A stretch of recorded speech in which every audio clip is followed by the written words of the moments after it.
저는 오늘 여러분들과 작은 아이의 기도라는 제목으로 하나님 말씀의 은혜를 나누고자 합니다. 여러분 성경 일독 잘 하고 계시나요? 네라고 이야기가 나와서 참 감사한데요. 이번 주 월요일부터 시작되는 과정이 어디죠? 열왕기서입니다. 열왕기서. 그렇다면 혹시 담임 목사님께서 이 열왕기서를 잘 이해하기 위해서 만들어주신 그 큐레이팅 영상 혹시 시청하셨나요? 아직 시청 안 하신 분이 있다면 꼭 시청해 주시면 감사하겠습니다. 한 5분 남짓 되는 그 영상에는요, 이 열왕기서를 저희가 읽어가면서 어떠한 이해와 또 어떠한 관점을 가져야 되는지 매우 잘 요약되어 있습니다. 그래서 여러분들이 열왕기서를 읽으실 때 많은 도움이 될 줄 압니다. 열왕기서는요, BC 586년에서 537년 사이에 이제 기록이 되었습니다. 이때 이스라엘의 역사를 살펴보면 이때 이스라엘은 바벨론의 포로가 되어서 살아가고 있었습니다. 하나님의 임재를 상징하는 예루살렘 성전이 무너졌고요. 또 왕가는 무너졌습니다. 우리가 주전 722년 북이스라엘이 아수르의 멸망을 당하고요. 또 그 이후로 한 135년이 지난 다음에 또 주전 586년에는요, 남유다마저 바벨론에게 멸망을 당합니다. 아까 말씀하였다시피 하나님의 임재를 상징하는 예루살렘 성전이 무너졌고 왕가는 몰락을 했습니다. 또 그리고 하나님이 약속하신 언약의 땅에서 쫓겨나서 이방의 땅에서 고통과 저주를 받으며 살아가고 있었다라는 것이죠. 그렇다면 하나님의 선택을 받은 이 하나님의 백성이 왜 이렇게 된 것일까요? 그 이유는 간단합니다. 범죄하고 우상을 숭배했기 때문이죠. 하나님께서 400년 동안 노예로 살아가던 이스라엘 백성을 선택하시고 그들을 구원해 주셨습니다. 또한 언약의 땅에서 자유와 복을 누리며 살아갈 수 있도록 큰 은혜를 허락해 주셨어요. 그런데 이제 이스라엘 백성이 먹고 살만해지니까 어떻게 됐냐면 하나님을 떠나고 또 자기 마음대로 살아가게 되었습니다. 오직 주의 은혜로 오늘을 살아간다는 그 모든 사실을 망각해버린 것이죠. 이러한 일은 비단 백성뿐만이 아니었습니다. 왕 또한 마찬가지였습니다. 어쩌면 왕이 가장 범죄를 저지르고 우상을 숭배하는 일에 주도적인 역할을 했었습니다. 신명기 17장 16절과 17절을 보시게 되면 하나님께서 왕을 세울 때 세 가지를 금하십니다. 첫째는 병마를 많이 두지 말 것. 두 번째는 아내를 많이 두지 말 것. 세 번째는 뭐죠? 은금을 많이 쌓아두지 말 것. 그리고 꼭 한 가지를 지키라고 말씀하셨습니다. 우리 함께 신명기 17장 18절과 19절을 함께 읽어보겠습니다. 시작. 그가 왕위에 오르거든 이 율법서의 등사본을 레위 사람 제사장 앞에서 책에 기록하여 평생에 자기 옆에 두고 읽어 그의 하나님 여호와 경외하기를 배우며 이 율법의 모든 말과 이 규례를 지켜 행할 것이라. 세 가지를 금지한 것은 무엇이냐면 왕이 됐을 때 하나님을 저버리는 가장 핵심적인, 가장 위험한 요소들입니다. 그렇게 왕이 될 때 세 가지를 금지하셨고 딱 한 가지를 명령하셨는데 그것은 요약하면 하나님의 말씀을 가까이 두고 그 말씀에 순종하는 삶을 살라라고 말씀하신 겁니다. 많은 것을 원하지 않으셨어요. 하나님께서 그저 왕으로서 하나님 말씀에 순종하는 삶, 이렇게 단순한 삶을 하나님께서 원하셨습니다. 왕은 특별히 하나님께서 선택하시고 또 하나님을 대신하여 통치하는 백성의 대표입니다. 그렇기 때문에 누구보다 하나님 말씀에 순종하고 하나님을 경외하는 삶을 살아가야 했다라는 것이죠. 그러나 하나님 말씀에 불순종하고 범죄하여서 우상을 숭배하는 일에도 앞장을 섰습니다. 왕으로부터 시작된 불신앙은 이스라엘 전체에 퍼지게 되었고요. 곧 이스라엘 백성은 모든 것을 빼앗기고 이방 민족에게 멸망을 당하게 됩니다. 열왕기의 저자는 이스라엘의 역사를 회고하며 현재 절망에 빠져 있는 백성에게 교훈하고 있습니다. 이 열왕기서를 기록한 목적이기도 합니다. 이스라엘의 역사를 근거로 할 때 나라의 흥망성쇠가 오직 하나님의 주권에 달려 있다라는 것을 분명히 가르쳐주고 있다라는 것이죠. 그래서 지금이라도 하나님 앞에서 모든 범죄를 회개하고 우상을 멸할 때 하나님은 이스라엘을 회복시켜 주실 것을 강조합니다.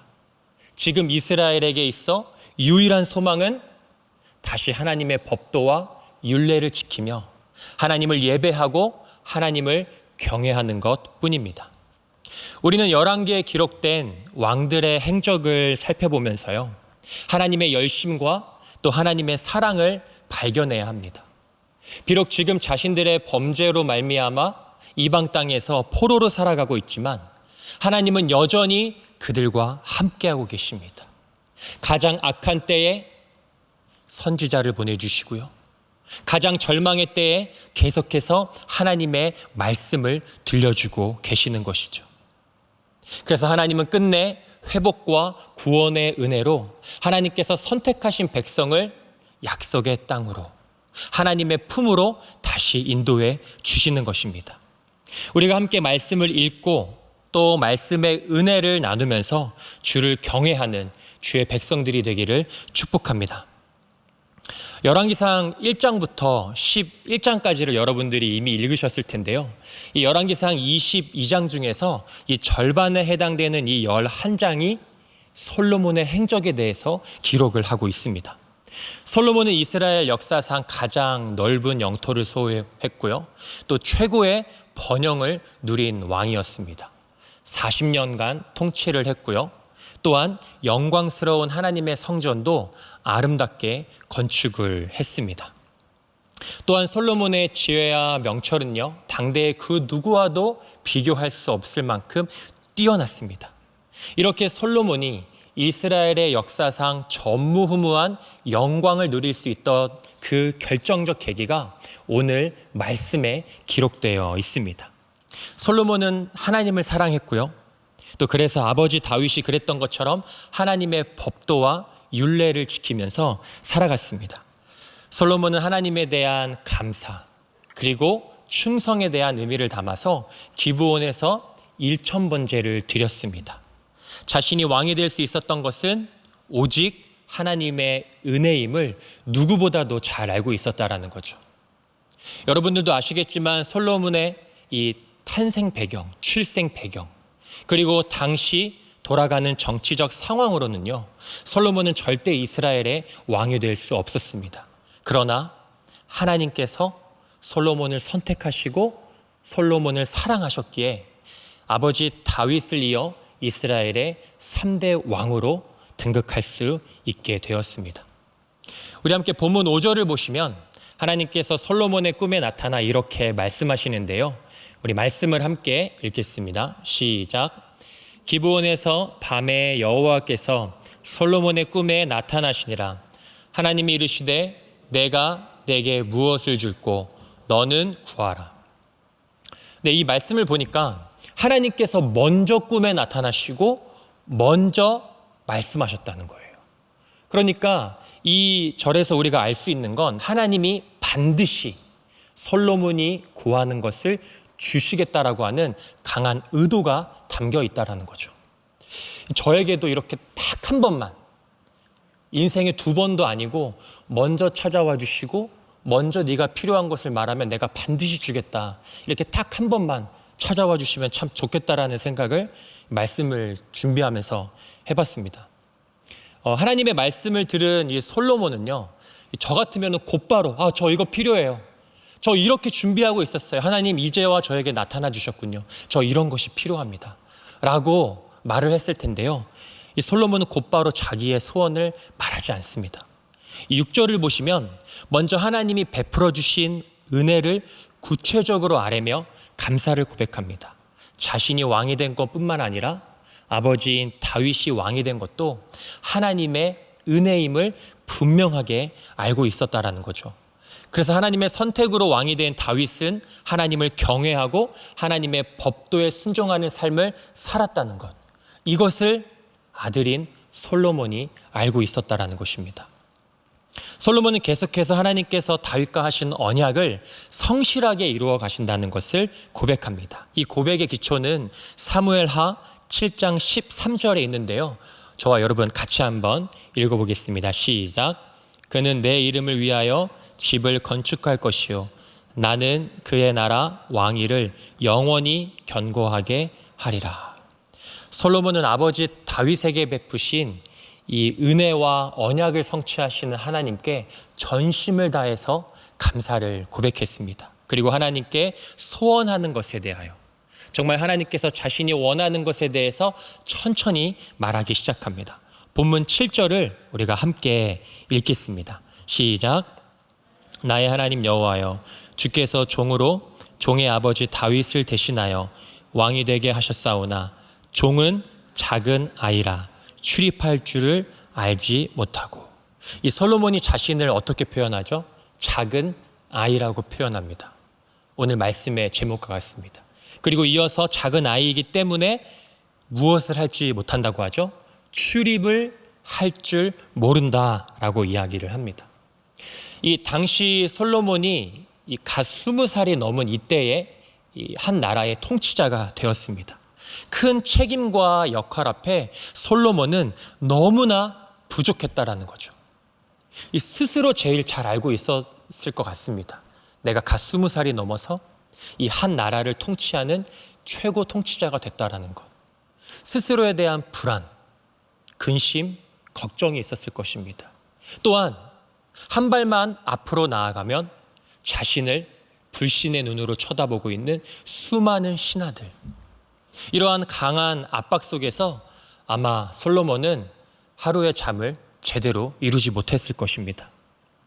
이어서 8절에는 자신이 소원하는 것은 개인의 유익을 위한 것이 아니라 하나님의 뜻에 그리고 나아가 이 공동체를 위한 것임을 분명하게 합니다. 우리 8절을 함께 읽겠습니다. 시작. 주께서 택하신 백성 가운데 있나이다. 그들은 큰 백성이라 수요가 많아서 셀 수도 없고 기록할 수도 없사오니. 네. 일반적으로 왕에게 있어 백성은요, 섬김과 존중의 대상이기보다는 소유물에 가까웠습니다. 그래서 왕이 마음 먹은 대로 취할 수도 있고 버릴 수도 있었다라는 거죠. 그러나 솔로몬은 자신 앞에 놓여진 이 백성이 자기 마음대로 할 수 있는 자기의 소유물이 아니라 하나님께서 택하신 하나님의 소유라는 것을 고백합니다. 역사를 주관하시는 하나님께서 아브라함과 모세와 언약하시고 그 언약을 성취하셨습니다. 그래서 셀 수 없는 수많은 백성이 언약의 땅에서 자유와 복을 누리며 살아가고 있었다라는 거죠. 자신 또한 마찬가지였습니다. 이렇게 이스라엘이 자유와 복을 누리며 살아갈 수 있는 이유는 단 한 가지. 하나님의 은혜라는 것을 솔로몬은 분명히 알고 있었습니다. 그래서 이 백성은 인간의 이해와 방법으로 다스려야 되는 것이 아니라 오직 하나님의 능력, 하나님의 지혜로 다스려야 한다는 것입니다. 드디어 솔로몬이 하나님께 자신의 소원을 말합니다. 우리 함께 9절을 읽겠습니다. 시작. 누가 주의 이 많은 백성을 재판할 수 있사오리까? 듣는 마음을 종에게 주사 주의 백성을 재판하여 선악을 알게 하옵소서. 이 9절에서 중요한 단어가 이 듣는 마음인데요. 이 듣는 마음이라는 표현은 개역 한글과 표준 세번역에서는요, 지혜로운 마음으로 기록하고 있습니다. 그러니까 듣는 마음은 지혜로운 마음이라는 거죠. 지혜로운 마음은 곧 듣는 마음이라는 것입니다. 또 이 듣는 마음 안에 이 속해진 의미 중 하나가 순종하다라는 단어가 있습니다. 의미가 있습니다. 솔로몬은 주의 백성을 재판하고 선악을 분별하기 위해 필요한 이 듣는 마음을 하나님 앞에 구했는데요. 이것은 크게 두 가지를 위해서입니다. 첫 번째는요, 자신을 위해서예요. 솔로몬은 마냥 공동체를 위해서, 이 나라를 위해서 자신을 배제하고 하나님 앞에 듣는 마음을 주세요 라고 말한 것이 아니라 누구보다도 무엇보다도 자신을 위해서 듣는 마음을 달라라고 하나님 앞에 간구했습니다. 솔로몬이 굳건히 서야 나라가 굳건히 섭니다. 만약 왕이 바로 서지 못하고 무너지면 나라가 무너지는 것은 금방입니다. 우리 신명기 6장 4절과 5절을 함께 읽어볼 텐데요. 한 목소리로 같이 읽겠습니다. 시작. 이스라엘아 들으라. 우리 하나님 여호와는 오직 유일한 여호와시니 너는 마음을 다하고 뜻을 다하고 힘을 다하여 내 하나님 여호와를 사랑하라. 이 신명기는요, 모세가 죽음을 준비하고 이제 출애굽의 다음 세대들, 이스라엘의 다음 세대들이 이 가나안 땅을 앞에 두고 있을 때 모세가 마지막 연설, 곧 유언을 기록한 서입니다. 이스라엘의 다음 세대에게 무엇이라고 말한다면요, 들으라 라고 이야기를 합니다. 이 말은 단순히 귀에 들리는 어떠한 소리가 아닙니다. 이 들으라 라고 하는 이 말씀은요, 반드시 순종하라는 의미입니다. 하나님께서 말씀하신 법과 규례를 마음과 뜻과 힘을 다해서 지키라는 것입니다. 왜냐하면 하나님이 약속하신 그 땅은 하나님의 말씀을 듣고 그 말씀대로 순종해야 살아낼 수 있는 땅이기 때문입니다. 그래서 솔로몬은 지금 꼭 필요한 마음, 꼭 필요한 것이 듣는 마음이었습니다. 세상의 그 어떤 소리보다 하나님의 말씀을 듣고 그 말씀대로 순종해야 자신이 살 수 있다는 것을 알았기 때문입니다. 양이 목자의 음성을 듣고 순종하면 그 양은 안전합니다. 때로는 사망의 음침한 골짜기로 다닐지라도 목자의 음성을 듣고 순종한다면 해를 당하지 않습니다. 목자는 자신의 양에게 가장 선하고 좋은 것을 제공하기 때문입니다. 솔로몬은 듣는 마음을 달라고 하는 것은요, 이 모든 것을 내려놓고 오직 하나님의 은혜를 구하고 하나님의 뜻에 순종하고자 하는 결단인 것입니다. 하나님의 백성은 하나님의 말씀을 듣고 하나님의 말씀에 순종하는 것, 이것이 저와 여러분의 사명인 것입니다. 그렇게 해야 저와 여러분이 삽니다. 참되고 영원한 삶을 살아갈 수 있다라는 거죠. 하나님은 말씀으로 우리를 가르치시고 순종하는 자들에게는 선하시고 완전한 길로 인도해 주십니다. 이렇게 첫 번째, 자신을 위해서 듣는 마음을 간구했습니다. 두 번째는 오늘 본문에 기록된 것처럼 공동체를 위해서입니다. 솔로몬은 듣는 마음을 통해 주의 백성을 재판할 때 선악을 분별하고자 했습니다. 이 최고 통치자로서 백성을 잘 다스릴 수 있는가 라고 하는 이 평가 중 하나가 바로 재판입니다. 억울한 사람의 누명을 풀어주고요, 또 해를 가한 사람에게는 합당한 징계를 내림으로 말미암아 공정하고 정의로운 통치자의 모습, 그 모습을 백성들에게 보여주어야 한다는 것이죠. 그렇다면 왕에게까지 올라오는 성사 문제가 여러분 쉬운 문제일까요? 어려운 문제일까요? 당시 왕에게까지 올라오는 이 성사의 문제는요, 정말 난해하고 복잡했습니다. 인간의 이해와 판단으로는 옳고 그름을 쉽사리 해결할 수가 없었다라는 것이죠. 또 이 문제를 잘못하게 되면요, 잘못 판결을 내리게 되면 이 공동체 가운데 갈등이 생기고 또 분열이 일어날 수 있습니다.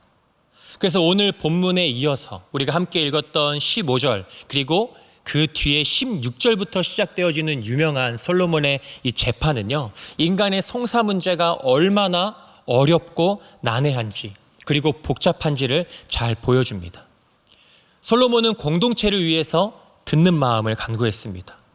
모든 국정 운영과 또 재판의 판결에 있어서 오직 하나님의 지혜를 순종하고 신뢰하고 나아가겠다고 신앙 고백을 한 것과 같습니다. 오직 여호와 하나님이 모든 것을 아시고 선과 악을 판결하실 수 있다라는 것을 솔로몬은 분명하게 알았기 때문이죠. 솔로몬은 거짓이 난무하는 재판장에서 하나님의 지혜로 송사 문제를 잘 해결했습니다. 그래서 이 문제를 잘 해결함으로 말미암아 백성으로부터 하나님이 함께 하시는 최고 통치자구나. 하나님이 함께 하시는 우리의 최고 통치자로서 모든 백성들에게 인정과 신뢰를 얻게 되었다라는 것이죠. 이어서 10절을 보시면 솔로몬의 간구를 하나님께서 들으시고 기뻐하셨습니다.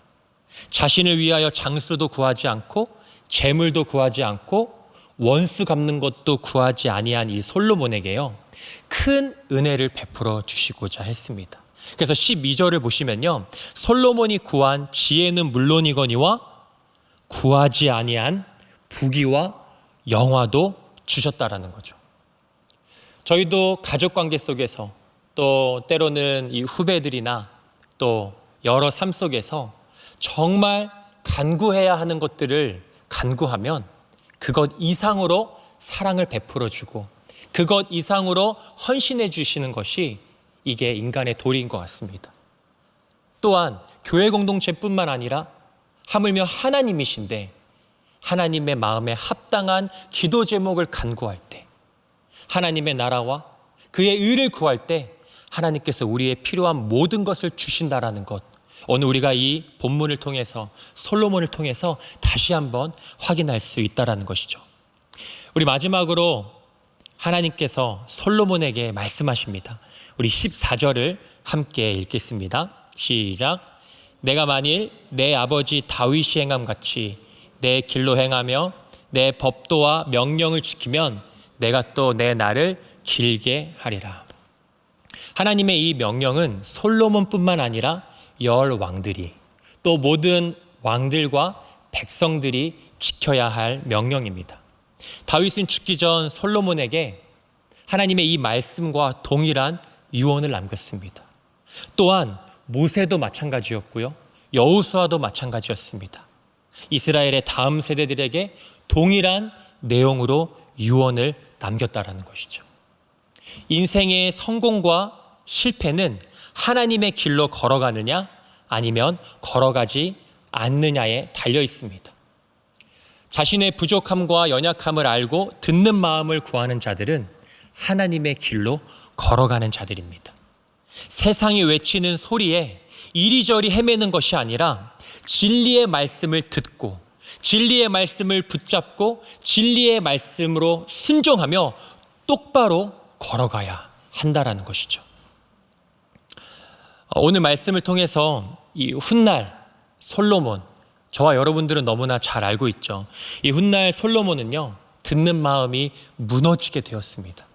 오늘 이 본문 말씀처럼 듣는 마음을 통해 솔로몬이 영원토록 부귀영화를 누리고 또 하나님의 영광을 선포하며 살아갔으면 참 좋았을 텐데 끝내는 듣는 마음이 무너져서 예루살렘으로 우상이 들어오게 됩니다. 또한 왕국은 결국 남과 북으로 분열되었습니다. 이렇게 솔로몬조차 실패하는 것을 볼 때 우리는 좌절할 수 있습니다. 과연 내가, 이 솔로몬도 안 되는데 내가 하나님께 듣는 마음으로 끝까지 나아갈 수 있을까? 여러분, 우리가 이렇게 생각할 수 있지만 듣고 순종함으로 하나님의 선하시고 완전하신 뜻을 이루신 예수 그리스도를 바라보면 저와 여러분은 다시 일어날 수 있습니다. 사람을 보면, 세상을 보면 여러분 실망할 수 있지만 오직 예수 그리스도를 바라보면 여러분 다시 일어날 수 있습니다. 다시 나아갈 수 있습니다. 예수님은 이 세상에 오셔서 하나님의 뜻에 따라 기도하시고 순종하며 살아가셨습니다. 하늘의 뜻이 이 땅 가운데 이루어지는 삶을 사신 것이죠. 그리고 십자가에서 죽기까지 하나님의 뜻에 순종하시고 부활하셨습니다. 이렇게 예수님은요, 지금도 저와 여러분을 위해서 하나님 보좌 우편에서 중보하고 계십니다. 저와 여러분들을 위해서 듣는 마음을 가지고 끝까지 하나님께 나아가고자 결단하는 저와 여러분을 위해서 예수님은 지금도 하나님의 보좌 우편에서 우리를 위하여 중보하고 계신다라는 거죠. 부족하고 연약한 인생의 모든 것을 아시고 성부 하나님께 은혜와 사랑을 간구하고 계신다라는 것입니다. 저와 여러분은 하나님의 소유된 백성입니다. 저와 여러분은 왕 같은 제사장이며 거룩한 나라입니다. 그래서 우리는 하늘의 뜻이 이 땅 가운데 이루어지는 삶이 될 수 있도록 하나님 앞에 간구해야 합니다. 그러한 삶을 살아야 합니다.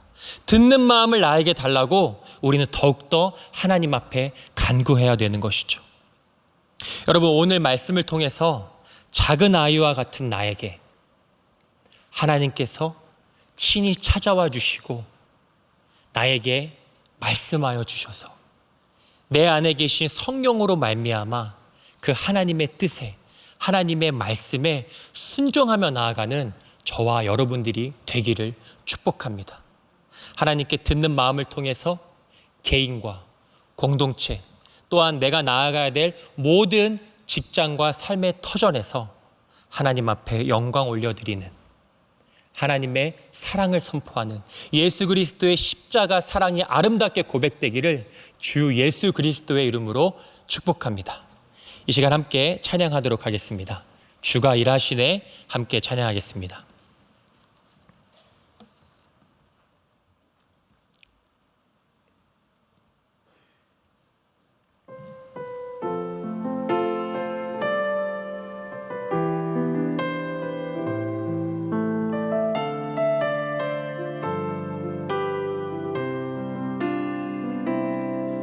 날이 저물어 갈 때 빈들에서 걸을 때 그때가 하나님의 때 내 힘으로 안 될 때 빈손으로 걸을 때 내가 고백해 여호와 이래 우리 모인 이곳에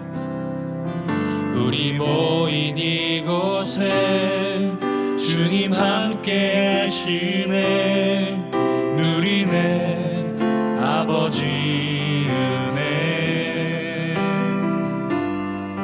적은 떡과 물고기 내 모든 걸 드릴 때 모두 고백해 여호와 이래 주가 일하시네 주가 일하시네 주가 일하시네 주께 아끼지 않는 자에게 주가 일하시네 주가 일하시네 신뢰하며 걷는 자에게 주가 일하시네 주가 일하시네 주가 일하시네 주께 아끼지 않는 자에게 주가 일하시네 주가 일하시네 신뢰하며 걷는 자 우리 다시 한번 믿음으로 고백하겠습니다. 주가 일하시네 주가 일하시네 주가 일하시네 주께 아끼지 않는 자에게